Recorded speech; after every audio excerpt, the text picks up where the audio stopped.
Down at the bottom of the garden, among the birds and the bees, a little lot of little people, they call the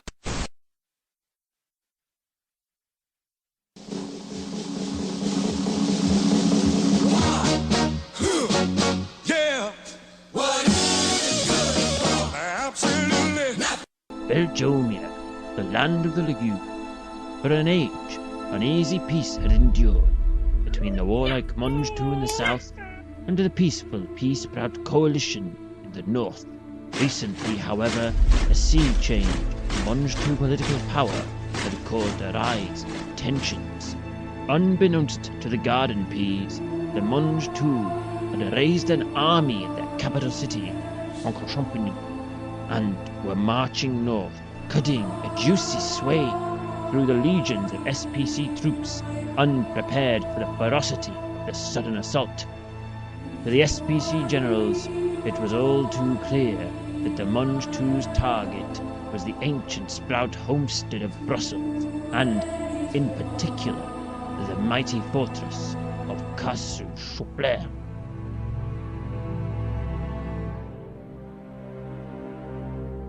What news from our scouts?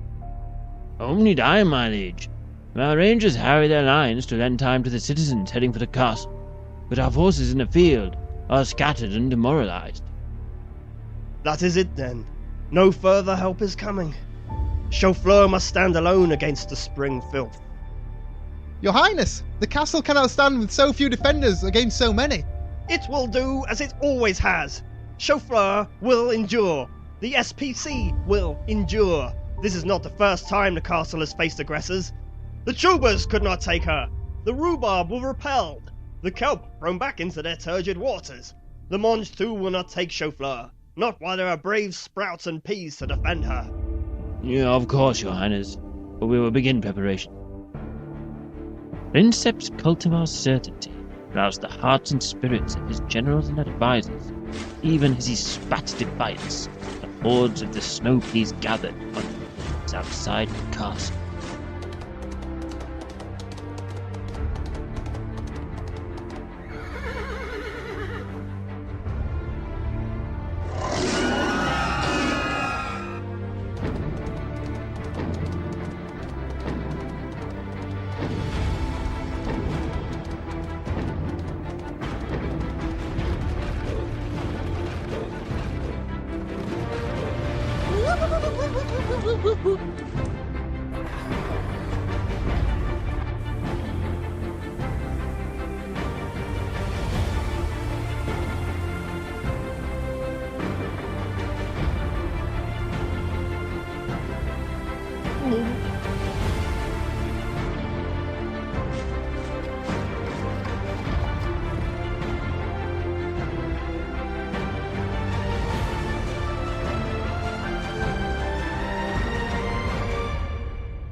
My brothers of the sword, I would rather fight beside you than any other army. Let no Monge-Tu forget how menacing we are. We are broccoli! Do you know what's waiting beyond those walls? Immortality! Take it! It's yours!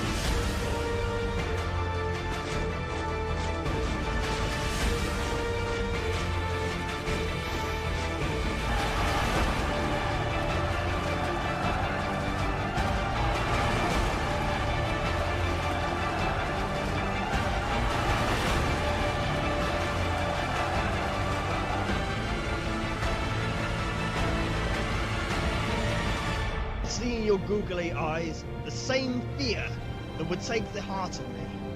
A day may come when the courage of peace fails, when we forsake our friends and break all the bonds of fellowship. But it is not this day. This day we fight!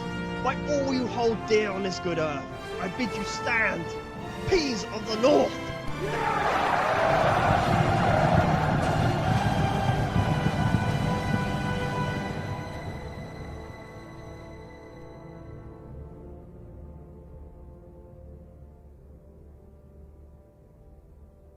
On my signal, unleash hell!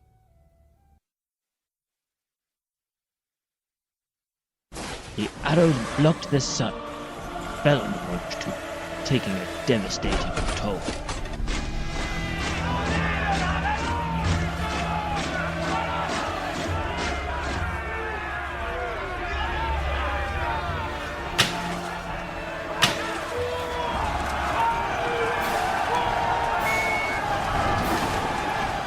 Make way, make way!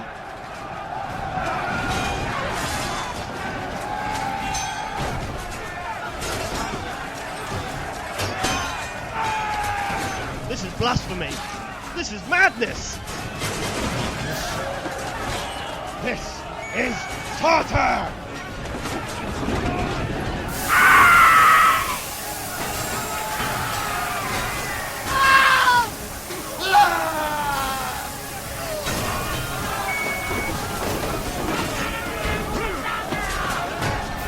The Munch Two numbered many, but the resolute defense of the Peas held them at bay.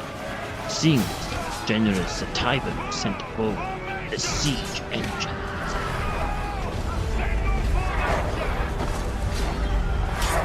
Mighty siege towers, constructed from the nearby forests and pulled by devilishly strong potatoes, rolled to the wall, dispensing their deadly cargo of Munch Two berserkers.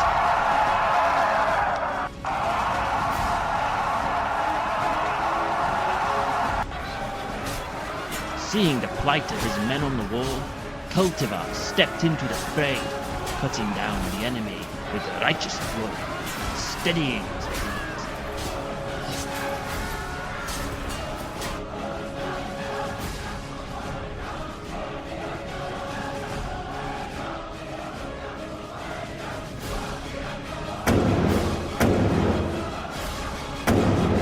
Archers! The ram! Target the ram!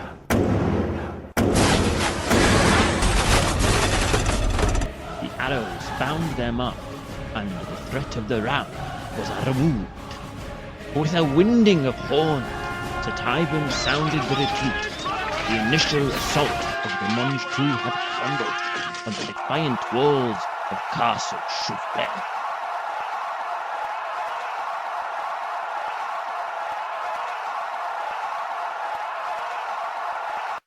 The cost to the Munch Two had been terrible, and High Overlord General Satyban decided he could not risk another assault while the defenders were so strong in number.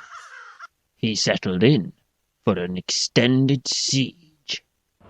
On the first day, the trebuchet assault began. The mighty war engines dispensed a constant barrage of stony destruction.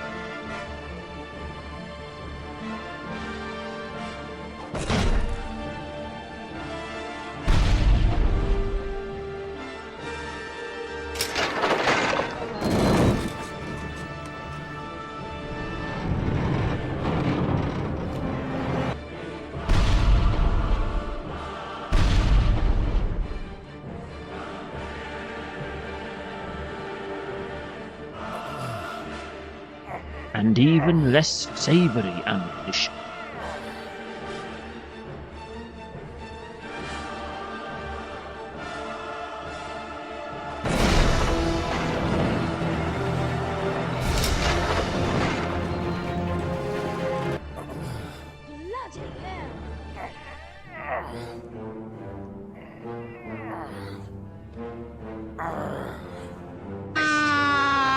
Bloody The barrage did little physical damage, but soon the constant bombardment took a mental toll on the defenders.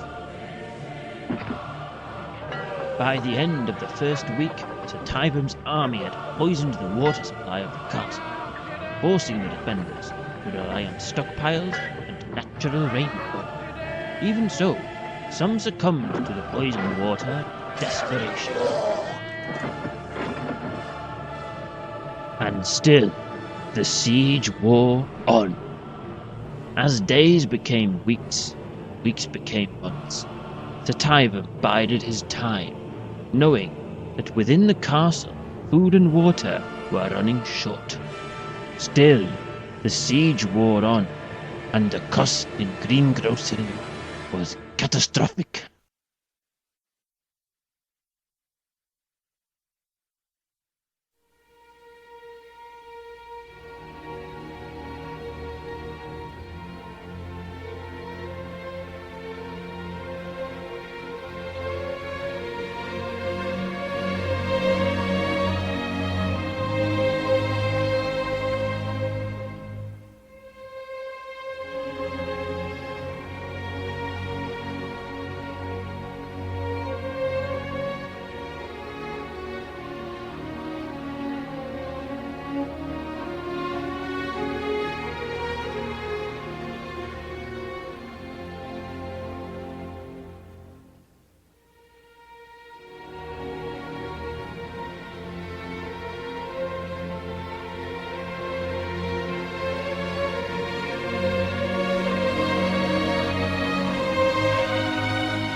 2 months passed, and Cultivar's peas frustrated Sir Typhon at every attempt. The High Overlord General of the Monge, too, knew the time was short, as the reinforcements were gathering to relieve the castle. He planned one last desperate gambit, one completely of his own design and imagination, and not inspired by anything from real life or literature.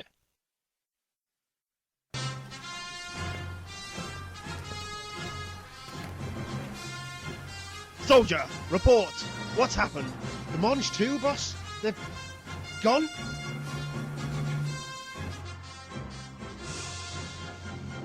Praise be to the gods. Can it be? Can this nightmare truly be over? I think so, boss. You know, Ramses, what do you make of that then? Oh, begging your pardon, Your Highness, I didn't see you there. Of course, lad. Not to fear. I think he was talking about the snail, boss. Snail?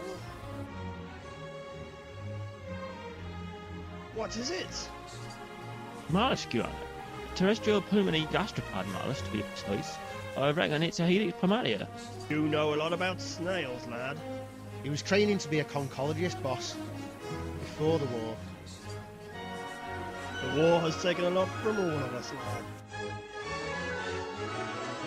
The peas and sprouts of Castle Chou-Fleur quickly determined that the snail was a gift from the retreated Monge too, an apology of sorts for their aggression. We are agreed then, sire. There is only one appropriate course of action to honour this gift the Monge too has rendered. Indeed! Sergeant!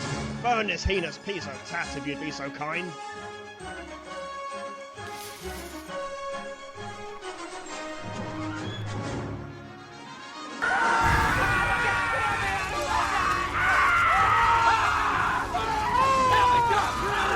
Sire, I do believe that dastardly Sir Typhon intended to trick us into taking this snail into the city.